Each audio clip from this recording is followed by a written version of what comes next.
Our next speaker is going to be Brother Souhayl Maronesy. So it's my honor and privilege to welcome him to the stage. Souhayl Maronesy is the founder and CEO of Edifice X and Al-Qamam Institute, where he leads an innovative initiatives in both technology, Islamic research, and education. So it's my honor to please welcome to the stage Souhayl Maronesy.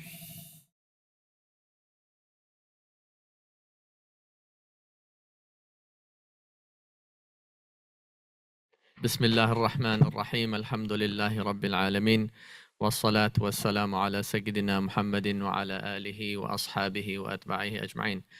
السلام عليكم ورحمة الله وبركاته. First of all, I would like to say hello to everyone, and it is an honor to be amongst all the distinguished presenters and attendees. May Allah Azza wa Jal put barakah in this conference, and Jazakumullah khair, and thank you to the organizers for the opportunity to present on this topic. The topic of today's presentation is the implementation of musharaka, diminishing partnership, on blockchain. And basically, we will also mention Edifice X as a case study for this implementation.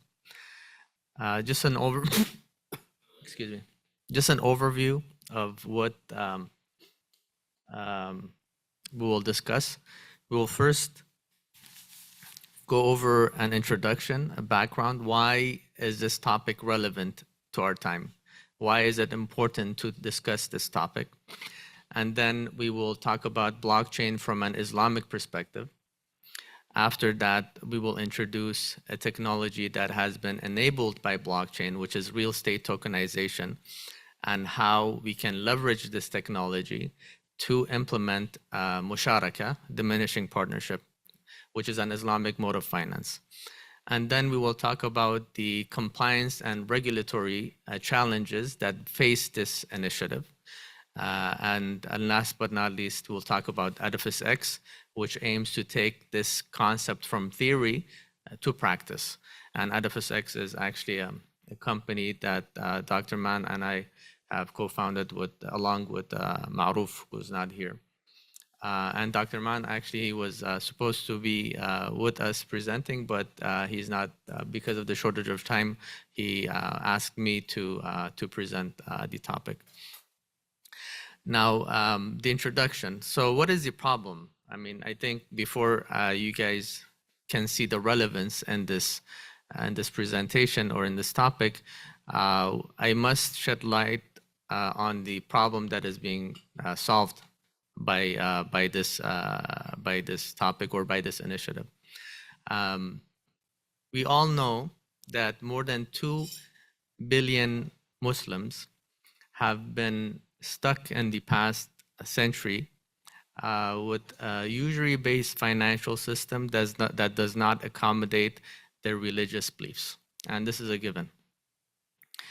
And this started not with the collapse of the Ottoman Empire. It actually happened before, started before, when the Muslims became heavily dependent on European nations and the European financial system by taking a lot of debt from Europe and being heavily relied upon their manufactured goods, and which led to the collapse, in my opinion, one of the main factors. It was one of the main factors that led to the collapse of the Ottoman Empire. So it all started from financial and economic dependency. And that is why topics such as this one are so important to be able to find solutions to the challenges we face as Muslims when trying to deal with the day-to-day transactions that we deal with. One of the areas in which this challenge is most manifest is the real estate industry, is the mortgage system. And especially in the West, it has become very difficult. It has been very difficult for Muslims to purchase a home without dealing with interest. And there have been many attempts to solve this problem. However, all those attempts have hit limitations, either scalability limitations, or they haven't been able to find a 100% truly Sharia compliant solution. So we believe that blockchain actually has the potential to offer a 100% scalable Sharia compliant solution to the mortgage problem that the Muslims face. Now, before we talk about the solution, I think it's important for us to understand blockchain from an Islamic perspective. Is it permissible from an Islamic perspective? There are two aspects of blockchain I would like to touch upon. And time is short, we cannot go into detail, but the first aspect is the decentralization of currency and transactions. And then the second aspect is the volatility of cryptocurrencies. So what do we mean by decentralization? As you all know, blockchain is decentralized, meaning it's a distributed ledger. It is a peer-to-peer network in which all of these peers, which we call nodes, have decision-making power. It is not centralized, such as the current financial system. So basically, it somehow, to a great extent, removes governmental control from the picture. There is no central bank that is controlling all the transactions and the currency. So is that permissible from an Islamic perspective? Or is the role of the government a must? If we look back in history, the reason why Abdul Malik ibn Marwan got involved in striking coins was because counterfeiting had increased significantly in Muslim lands. And this is the reason why he commanded Al-Hajjaj to start striking coins. And we read this in Ibn Khaldun, the Muqaddimah of Ibn Khaldun. So, so the reason why governments got involved, or the Muslim government got involved in currency, was to protect people's wealth. So the question becomes, does blockchain protect people's wealth, right?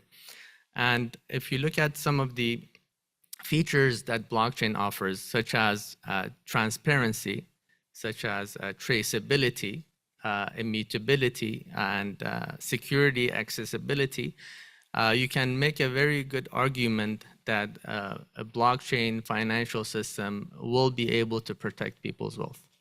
Obviously, you have to make sure that you keep the wallet and you keep it protected, and you don't lose the access to your wallet. However, as a solution, the blockchain system is very secure and protected. So that takes care of that aspect. The second aspect is the volatility of cryptocurrency today. Now, the Muslims divided into three schools of thought when it comes to the permissibility of cryptocurrency when it comes to its volatility. A group of scholars said that it is permissible. A group of scholars said that it is not permissible because of the volatility. And a group said that we will remain silent until things become more clear.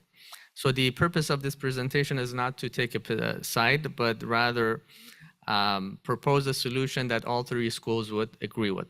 And that solution is a gold-backed, stable native currency. So with those 2 points addressed, we can make an argument that blockchain, if implemented correctly, can be 100% Sharia compliant. Now, the next point is what blockchain enables. One of the technologies that blockchain enables is called real estate tokenization.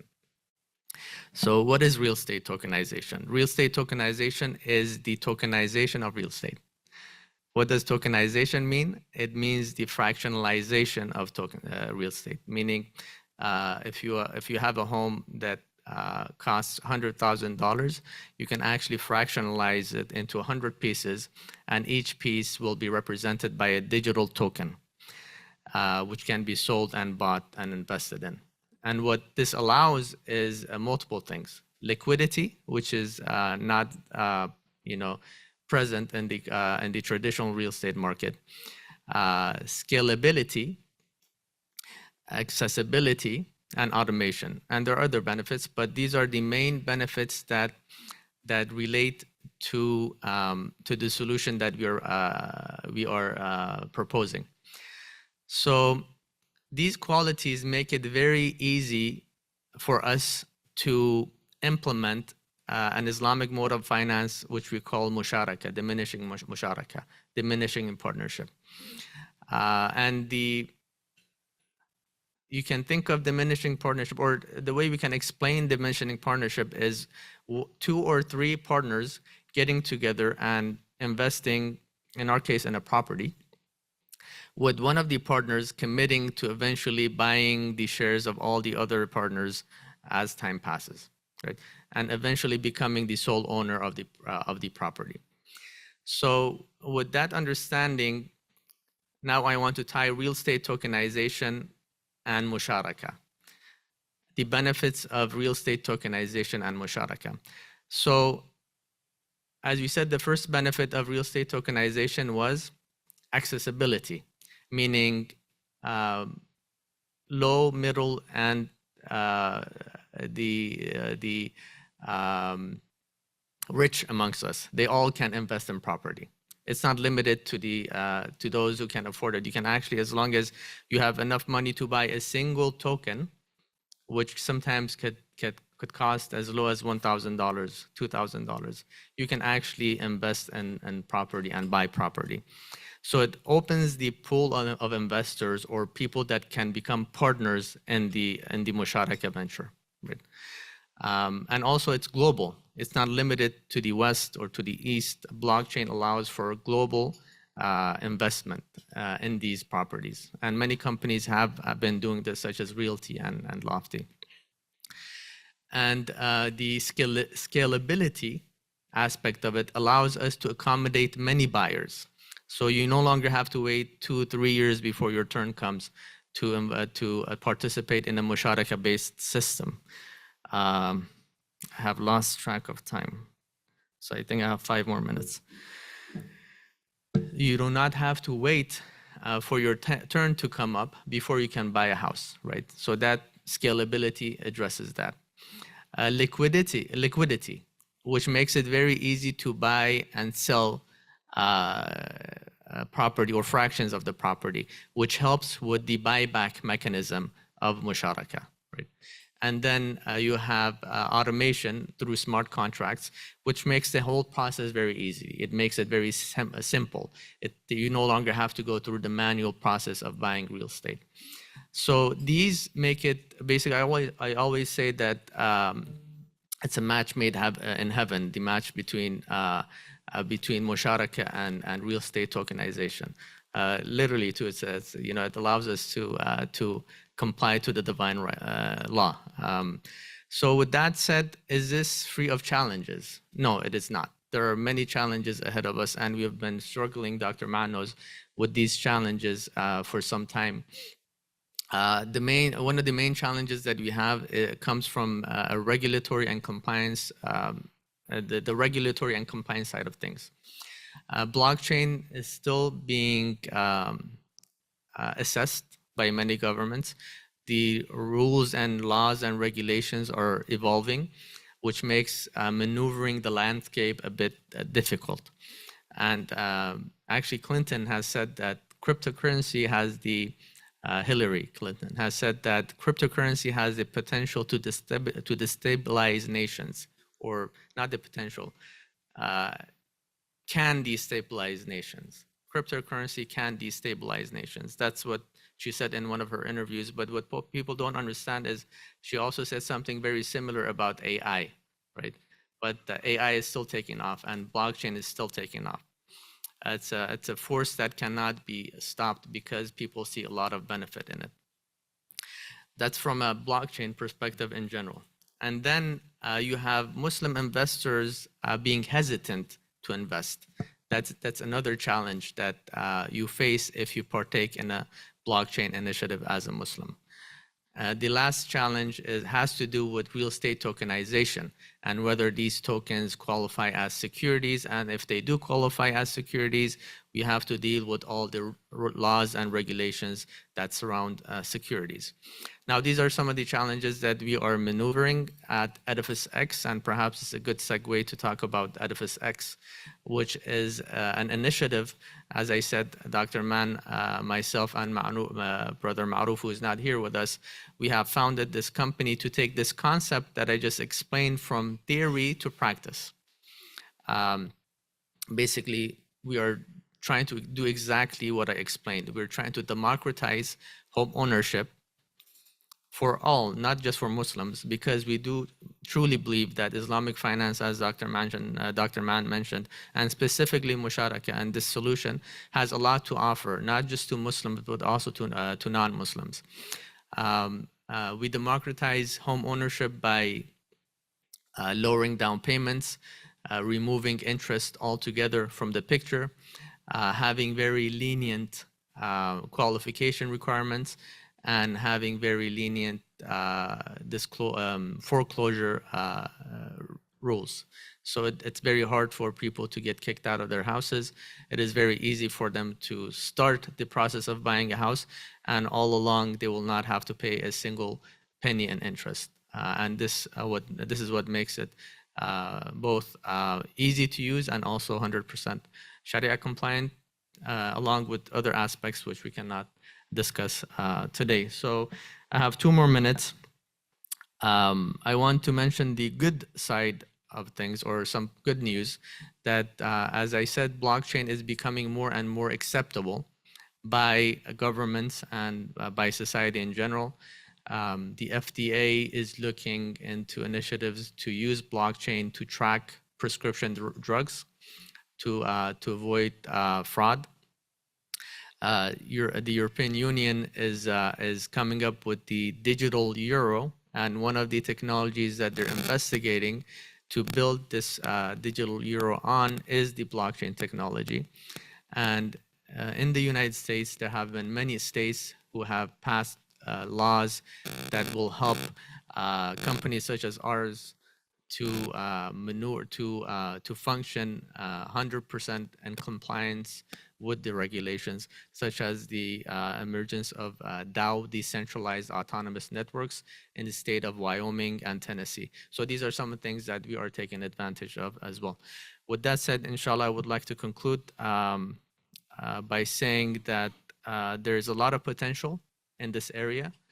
However, it does require sacrifice, minimal sacrifice, because we cannot accomplish the things that we want to accomplish as a community without some certain level of sacrifice, which I believe Dr. Mann and Guidance College and this conference, it's a great manifestation of that effort and that sacrifice to get us out of the situation that we are in as Muslims. So I ask Allah Azza wa Jal to once again to put barakah in this conference and reward all of the organizers, Dr. Kabir, Dr. Shakirullah, Dr. Mann, Sister Jordan, Sister Rwanda. I've been communicating with you over email for the past few months. May Allah reward all of you. Jazakumullah khairan, and thank you again for listening to my presentation.